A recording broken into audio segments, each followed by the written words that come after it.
Come on, then. Give it to me. Well, Mike, I think it was a great fight tonight. I'm sure you're deflated with the loss, but overall, are you satisfied with the way you performed tonight? I mean, I didn't win. Ultimately, that's why we do it. George was the better man. I felt good in there. Just got clipped. That's the way it goes. You go down, he locked up. He was very strong. He had a good grip. I was trying to fight his hands. Not a lot more you can say, really. I felt good in there. Felt like that, when he took me down, I could get up when I wanted. I beat him up with some elbows off the back. I felt in control on the feet, but yeah, God bless him. Good for him. That's the way it goes. Your pre-fight talk is always fun, but and you said he's old and slow, but I thought at least in the first round his jab was kind of quick. I mean, did that surprise you? I mean, were you a little bit surprised by the way it came out? No, not really. I wasn't surprised. That's what I was expecting. I mean, he's always had good striking. No, nothing surprised me. Nothing surprised me other than that left hook that dropped me, of course. That was a big surprise. I see a lot of people saying, after taking that much time off, moving up a division and beating you, he deserves to be called the greatest of all time. Do you believe that? Well, I'd say so. Yeah, good for him. I mean, yeah, why not? Why not? It offers a blow for me, I guess. And last thing for me, Mike, I mean, you said it right in there. You said, listen, you talked about retiring, but no, you're going to carry on. March date in London, is that appealing for you, or do you need a little time off? No, I don't need time off. I'm fine. I've got no injuries whatsoever. I'm not hurt at all. I've got a couple of little scuffs on my face, but nothing hurt me. But tonight was his night. Maybe March in London. Yeah, that sounds nice. We'll see. We'll see if I'm free. Hopefully I got a few things lined up next year. But if I'm free, why not? I'm certainly not. Everyone said to me, "Oh, you didn't tap, Mike. That was great." I said, yeah, but I did get choked out on TV, so it's not really a good consolation prize. So I don't really want my last time in the octagon to be me getting choked out. So I'll be back in there again at some point. Hey, Mike. George said in the cage, I don't know if you heard him, you were standing right there. He said he saw a weakness in you watching on tape that, you were vulnerable to being hit on your left side there. Is that something that you were aware of and that you had worked to try to improve, or were you surprised when you heard him say it? No. I mean, good for him. I was confident in there. He caught me. Simple as that. It's not like I thought I had some weakness there that I was working towards. Just good shot. You hit him with a fairly good right hand. I think it was late in the first round, if I'm not mistaken. Were you surprised how he took it? Because that's a punch from you, a guy a lot bigger that you would think might do some damage to him. Do you give him credit for a better chin than maybe you thought he had? Oh, no. I mean, to be honest, no, he had a good chin. I always knew he had a good chin. But no, I wobbled him. He took it well. That's what you do. That's what you do. When you've been around this sport this long, you know how to weather the storm, pardon me. Yeah, no. Anything? Quick question. You looked like you were timing him really well in the second round. It also looked like he might have been slowing down a little bit. Did you feel he was getting slower? And how did you think he came back in the third? I did, yeah. No, I felt him slowing down. Of course, he got me down in the second round. Anytime you get taken down, you want to get back up. But I was landing a lot of good elbows from underneath, and I was landing some punches from underneath. But even though I was busting him up, I was still conscious of the fact that you're losing the fight in that position. Even though I was cutting him open, I knew I was losing the fight. So I thought, right now it's time to get back up. So I felt very positive in the fact that, of course, he got me down, but I was able to get back up in the first and in the second when I chose. So yeah, maybe that confidence was my demise, maybe, but yeah.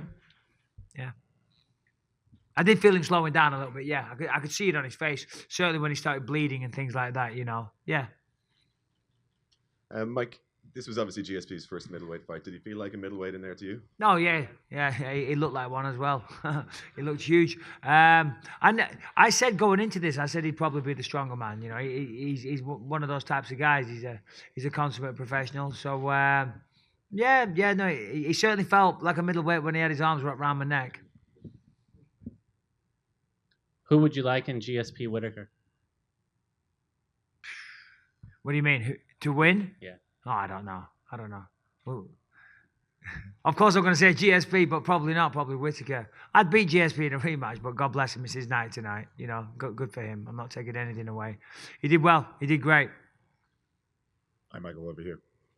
Is there anything about George that surprised you tonight?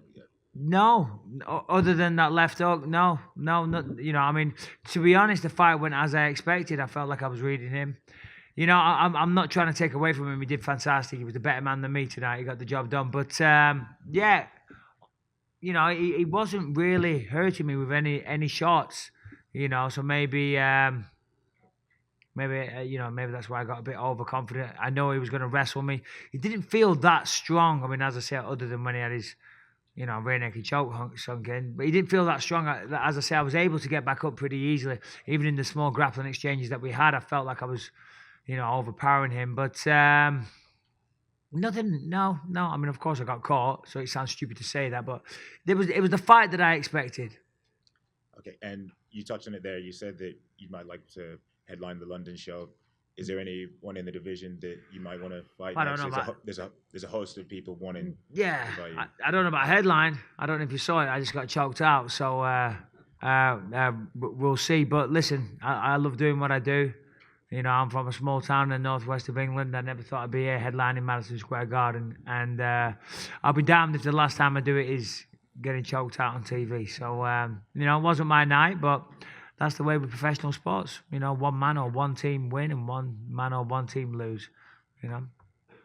So, Mike, there's for a retirement fight or whatever the next fight is, there's no one that, you know, a fantasy opponent, maybe a third fight with Luke Rockhold, settle the Ciol Romero business. None of that stuff really stands out to you? Yeah, I'll be honest. My biggest concern right now is getting to the bar before it shuts. Seriously. Okay, well, I'll make this I'm not last thinking about my next fight. I'm thinking about the bar. You know, when you win, you're celebrating. Everyone's always like, oh, do you go out afterwards? I'm like, yeah, of course I do, because when you win, you're celebrating. And if you lose, you know, drown in your sorrows. Then you get really fucked up. Well, last thing for me then. Now that it's over, how would you kind of summarize your title reign? Of course, you win it on short notice. You defend in Manchester, and then you know, drop it tonight. But how will you look back on this when it's all said and done? You know, feels like yesterday I was champion of the world. You know, I mean, listen, I'm happy. I'm proud of what I've achieved in this sport. I really am. You know, I can't take that away from me. I mean, my kids are over there, and they just said, I thought you'd be more pissed off. And I'm like, listen, of course I'm pissed off. I'm crushed inside. I am. But also at the same time, you got to realize what's important in life. You know, I mean, this is what I dedicate my life to, but I do it for my children. I'm hearing we did over 1 million pay-per-view buys tonight from the top people, so that's good. You know, and that's why I do it. I do it to get paid. Now, first and foremost, I want to win. Of course I do. It's a nice little consolation prize. But to answer your question, I'm happy. I'm happy with what I've done. But yeah, I'm crushed inside. But life goes on. Life goes on. You know, every time you fight, one man's going to win, one man's going to lose. That's what you sign up for. You can't cry like a little bitch. You know, I hold all respect to George. Well done. He beat me. I felt fantastic going in there tonight. I truly thought I was going to smoke him, and I didn't. You know, so well done. Michael, just you know, towards the end of that last round when you getting submitted, was there any chance of you tapping? I don't know. I mean, he had a good squeeze. I don't think he'd give me a chance to tap. Maybe if he didn't squeeze so hard. I don't know. You know, he lived by the sword, died by the sword, so to speak. You know. But yeah, all right, well, that was the last question. Thank you all. Appreciate it. Go on then. Which bar? I think it's called Moxie or something. I don't know. That's my manager. We got a few free drinks lined up. So my wife's over there thinking, bloody hell, we had plans tomorrow. But babe, cancel them. I'm going to be led in bed. Guys, thank you all. Good night.